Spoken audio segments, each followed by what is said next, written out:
It's easy to admit you are queer, to scatters of scrap paper chewed up and swallowed. I think when you're talking about poetry, people always censor themselves, and they wonder what could they say, and like, will they understand what's going on? And I feel in the very beginning, I started the queer open mic just to hear what people are writing about, and just to see where those issues are moving forward and how that's changed. Larry, you were born to years that weren't ready, to a time and a country that still sees fit to criminalize what two consenting adults choose to do with their bodies.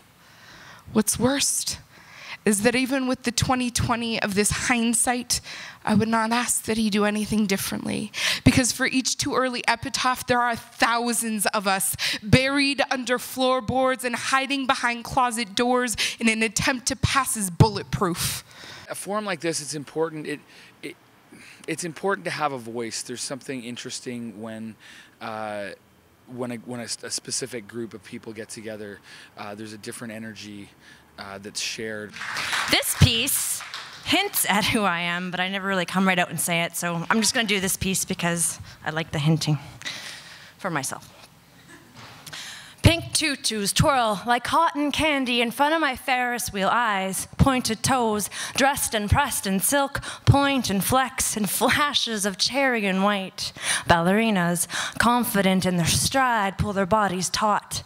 What I like is that they've had the showcases for each thing, whether it's women, Pan-African, queer, transgendered, but the open mic that's attached to that is not only for those people.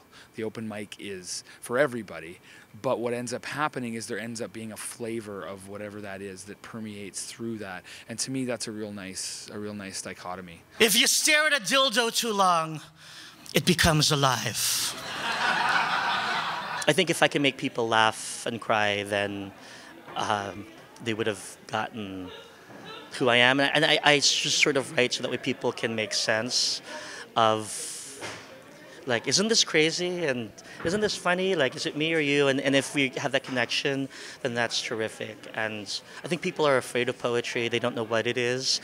And sometimes when you come to this event, your attitude of what poetry is or what it isn't is totally illuminated. I am a man in love with a man. I am a gay man and I live with a man. I have always been in love with men. Brian Bradley from Drama Club, I wanted to take him to the prom. Ever since you gave me my first Disney record player, Mr. Rink, the music teacher, as soon as my poetry came out, I came out. It's one thing to be straight acting, but when I'm writing, I can't lie. It's oral history.